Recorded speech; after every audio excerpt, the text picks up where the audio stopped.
Ladies and gentlemen, Messi versus Ronaldo, Coke versus Pepsi, Marvel versus DC, Apple versus Microsoft, Tupac versus Biggie, the Yankees versus the Red Sox, Ferrari versus Lamborghini, Athens versus Sparta. Nah. Poland versus Grimm Guy. Now that's a rivalry that will stand the test of time. These two players have developed an absolutely crazy rivalry over the years. Grimm Guy's first big win, or one of the wins that got him recognized on the Global League, was when he came out and just punched Poland in the face. At the time, Poland was an up-and-coming star. He was rising quickly through the Global League. And when people saw that this Grimm ult matched up against him, everyone was like, yeah, he's toast. But then he actually won. I covered the match on my channel. Ever since, these two, whenever they have faced off on the Global League, it has attracted a very large crowd. Not only are they eternal rivals, but their playstyles could not be more different, which is what produces such incredibly entertaining matches. On one side, you have Poland, who is just one of the most aggressive players on the site. He does not stand still, he does not sit idly by, stall is not part of his vocabulary. Poland will make things happen. He'll take suboptimal engagements just to get matches going, and then most of the time he will win because he's just that damn good, but other times he'll just burn out. He's very similar to a young Starflash. Many people have compared him to Starflash in terms of their playstyles. Poland is just hyper-aggressive and very impatient. And then you have Grimm Guy, who is one of the most calculated and methodical players on the site. Despite playing a CO that is often viewed as being a quote-unquote aggressive CO, Grimm Guy's playstyle is actually incredibly defensive. What he will do is he will lure you in. He'll trick you into making the first punch, and then he will simply draw you into an elongated brawl where he will just outlast you. It is such a weird playstyle for a CO that is all about firepower and lack of defense, but for some reason it just works. So when you put these two players up against each other, hyper-aggressive Poland versus hyper-defensive Grimm Guy, you just get dream matches. There's no other ways to put it. So this CO matchup right here, Poland of course picking Adder because Adder is commonly known as the hard counter to Grimm in Tier 4. In fact, it is often said that Grimm has better matches against Tier 3 than he does against Tier 4. So Grimm, obviously, as a CO, doesn't like movement, because movement allows his opponent to strike him first, which is what Grimm doesn't like. But I would like to say that I think Grimm Guy has kind of figured out this matchup. He's figured it out. And I'm not really sure if I can explain it properly, but what Grimm Guy does is he forces Adder into this enclosed space where his movement bonus doesn't really count for much, and then he simply uses his day-to-day firepower to pulverize him. At least that's how I've seen Grimm Guy beat Adder many times in the past. But of course, he's not just up against any old regular Adder player, he's up against Poland, easily one of the best players in the world. So ladies and gentlemen, when I saw that this match was set up on the Global League, I immediately pressed follow, and I'm very happy to announce that today the match has concluded.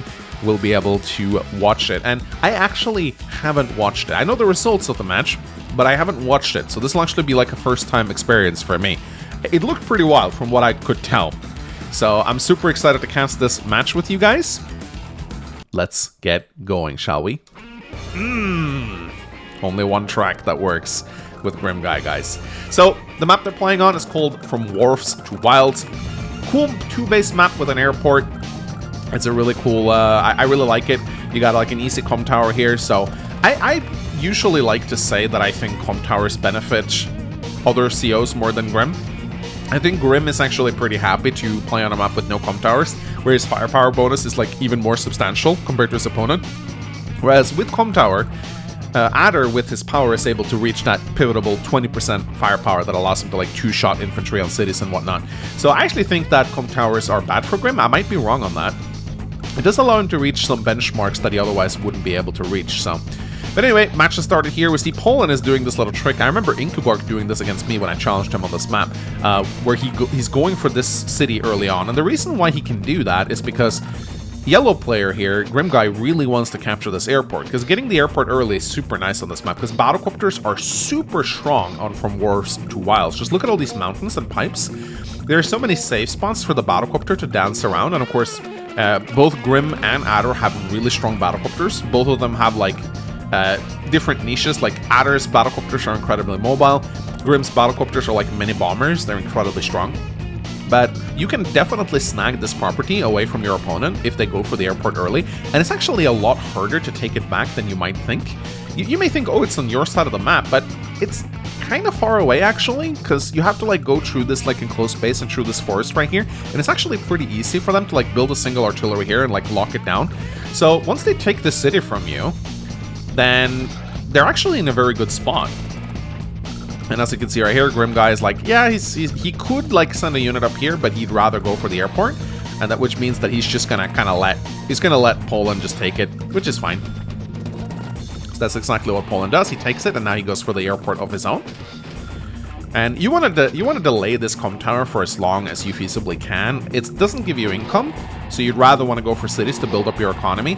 At some point, of course, you do need to capture it, because you know you're going to be playing against Poland. At least I think Grimm Guy knows that Poland is not the kind of guy to just sit idly by. So day 5 rolls in here. Grimm Guy has his airport, but he only has 10k in the bank, but he actually base skips to get an early battlecopter out. So that is pretty good. I've heard that base skipping on this map is viable. Like when you have 2 bases, you almost never want to base skip, because every unit matters so much in a 2-base map. So base skipping to get this battlecopter out is wild, but it will allow Grimm Guy potentially to recapture this property if Poland doesn't get out. Like he has to get out an anti-air and then probably an artillery. So it's an interesting opener from Grimm Guy. I think it's probably a good one. And Poland does indeed have to build an anti-air. And what I hate about building anti-air on from wharfs to wilds, I'm just gonna call it wharfs, is that like this anti-air just can't keep up with this battlecopter, right? Look at the terrain. These pipes, these mountains. The battlecopter can just dance back and forth, and the anti-air has to like chase it around. You need kind of 2 anti-air per battlecopter on this map, I feel, to properly guard against them, which is so annoying. And Grimm Guy moves forward with his battlecopter, and once again, utilizing his firepower to deal a lot of damage to this capture right here. So Poland has 11k now, so he can build a battlecopter and 2 infantry. And he's also finishing capturing his comm tower, which is good. And a battlecopter does indeed come out, and Poland rolls out with his anti-air as well. He really wants to try and hold on to this property, because this property is on Grimm Guy's side of the map, so the longer Poland can hold on to it, the better it is for him. So day 7 rolls in. Let's see what Grimm Guy decides to do here. Wow, interesting. So Poland kind of... I guess he's just trading infantry for infantry since he has this battlecopter. That's fine. Grimm Guy's probably going to build an anti-air this turn, though. I'd be very surprised if he didn't. And then once again, man, this firepower is just insane. Look at this. Yeah, anti-air comes out from Grimm Guy right here.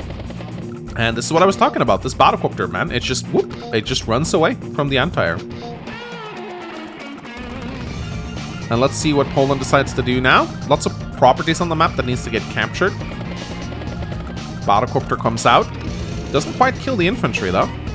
And once again, this anti-air has to go on a wild goose chase. Tank and infantry comes out. And now Grimm Guy's going to move out with this anti-air as well and start to capture some of these properties. Poland only has 1 infantry over here, and there's a lot of properties to capture. I feel like he probably should send one of the infantries to the left so that he can get these properties, because that's a lot of income he's losing out on. Tank comes in, takes a nice shot. Poland loses yet another infantry. And look at that. Look at that, ladies and gentlemen.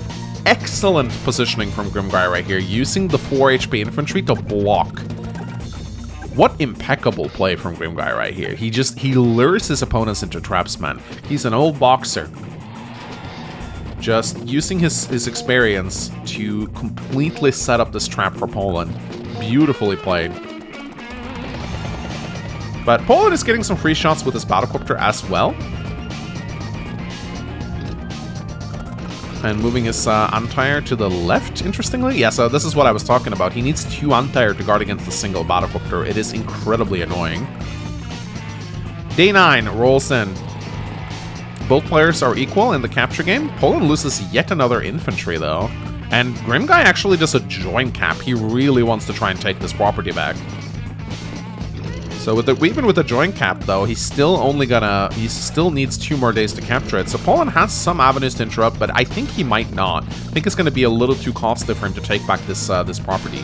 2 tanks coming out from Grimm Guy. He's preparing his brawl force. Day 10 rolls in. And Poland here takes a shot at the tank. He has an anti-air to guard his battlecopter.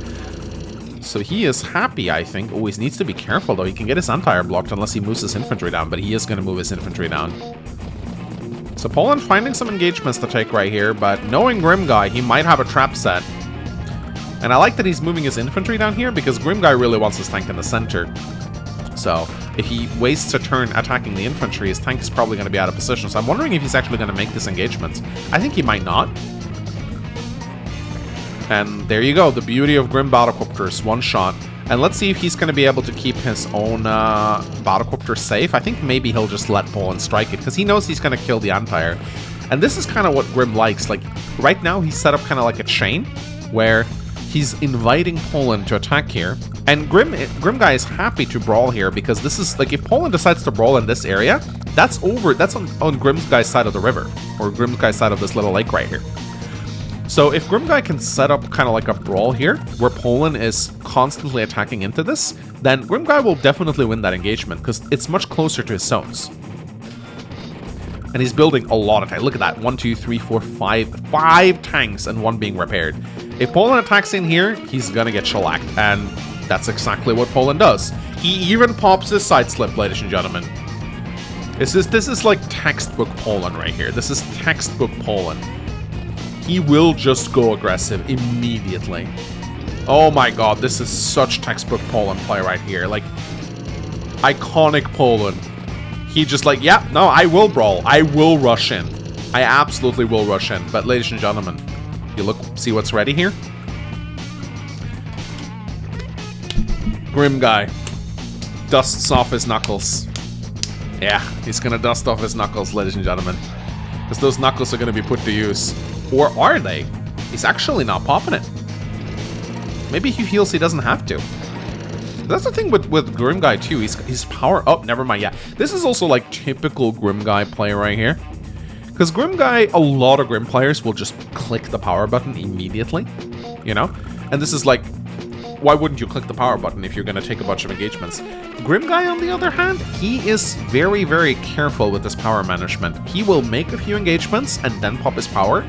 And what this does is that it builds up, he has that little bit of extra reserve. He has 6,950 extra power charge that he wouldn't otherwise have. This just allows him to reach the next Knuckle Duster a little earlier than you might expect. And this is very good. Like, Grimm Guy does this a lot. He'll make a couple of engagements. You might think, oh, he should pop his power. But no, Grimm Guy is investing in the future. He's thinking ahead.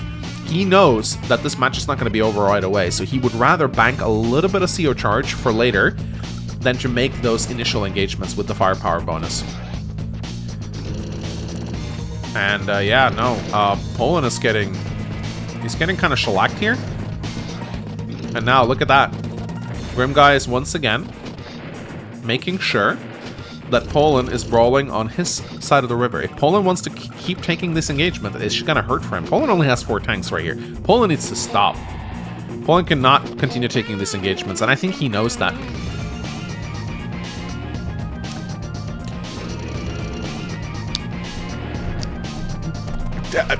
Yeah. he doesn't care. Poland! You're falling for the Grimm Guy bait! Oh my goodness. Poland is so mad right now. I can tell, like, he... This is like textbook Poland versus Grimm Guy. It's so funny, man. Oh no, Poland. Anti-air Lockstanis Airport. That's devastating. Even mechs, I almost never see Grimm Guy build mechs. And once again, man, he could attack here, but instead he goads him in. He lures him in. It's like, come play. Come and fight me a little bit closer to my base. Knowing Poland, he's probably gonna pop his power again, isn't he? No? I think even Poland realizes that he has to pull back here. Yeah, even Poland cannot continue taking this engagement right now. He has to pull back. And it's looking pretty bad for him. If you look at the unit count, 19 to 12. Yeah, Poland got beat up pretty bad there. Grimm guy lured him in. He let him strike him. And then came the counterattack. And now Grimm guy is happy to just repair his units. He has a huge unit count lead right now. And he's ready. He even builds a T-copter. I think that might be a flex. I think that T-copter might be a flex on Poland, if I'm going to be completely honest. Poland also didn't have enough infantry on this side, so these two properties are still not captured. So Poland needs... Yeah, he's building a T-copter too, which is honestly pretty smart, because he needs to get an infantry over here ASAP. But Grimm guy's feeling pretty good right now. Every turn that goes by, he'll just continue repairing up his units. He has all the time in the world. This is a very comfortable position for him. And Poland really needs to be the one... He needs to be the one that will make things happen right now. I am surprised, though, that Grimm guy isn't repairing more of his units, but I guess maybe he's calculating his economy. But that being said, Poland is sitting almost on a Sidewinder. And while he is behind, I still wouldn't relax completely as Grimm guy, because +2 movement is pretty significant. If Poland can build up a large enough army, pop his Sidewinder, and get a bunch of first strikes, that can be pretty bad for Grimm. So we are going into, like, probably Poland's least favorite kind of game, which is a stall game. And Grimm guy's just setting up the Great Wall of China right here. Like, this is very scary. Actually loses a battlecopter, but and then we have the side slip. This battlecopter might have just been a bait. And yeah, you can see Poland refuses to sit idly by for long. Poland's like, nah, I ain't want no stall game. But 2 of his tanks are out of position. And in comes the battlecopter. The battlecopters are nice, but again, they're not completely in position. And oh boy, ladies and gentlemen. Remember what I said earlier about banking up that little extra bit of CO charge? That 6k power charge that Grimm guy was able to accumulate earlier suddenly seems a lot more scary. Because now he's only 3k away from a superpower. Now the question is, nah, he's not going to pop it. I don't think he needs it. He'd rather save it. Oh boy. Oh boy. Yep. This is the beginning of the end, ladies and gentlemen. He didn't even need the superpower. And Poland's army is kind of just evaporating. Boy. And another side slip from Poland. He's going to keep the brawl going. But he just doesn't have the units. That's the problem. He gets like some good engagements here, but Grimm guy is still just forcing him to take brawls in areas that are not good for him. Look, like this is like out in the open, shoals, plains. There's no defense here, which means that Grimm can just continue to take these engagements that are just devastating to Poland. But I will give Poland credit. Like he's not going out without a fight. He's not going out without a fight. He probably knows it's lost at this point, and I'm expecting a resigned very... Yeah, there you go, ladies and gentlemen. There you go, ladies and gentlemen. My goodness. What an absolutely crazy match. That's pretty cool. Oh boy. What a match. What a match.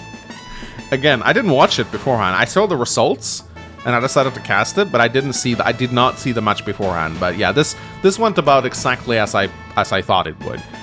Again, Grimm guy's playstyle is just so iconic at this point. It's like you know how his matches are gonna go, but it still like baffles me every single time, right? Like he's kind of solved the puzzle, man. He solved the puzzle. He has this, like, every single time I see, like, obviously Grimm guy does lose some of his games, and I probably should cover some of his losses as well, because I tend to cover his wins, because it's just more hype, right?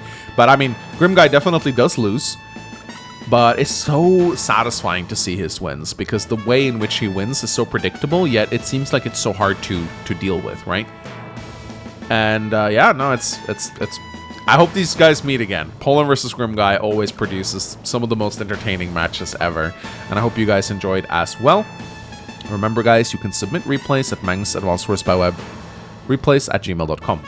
Thank you so much for watching. Give a like and a comment if you did. And I shall see you guys next time.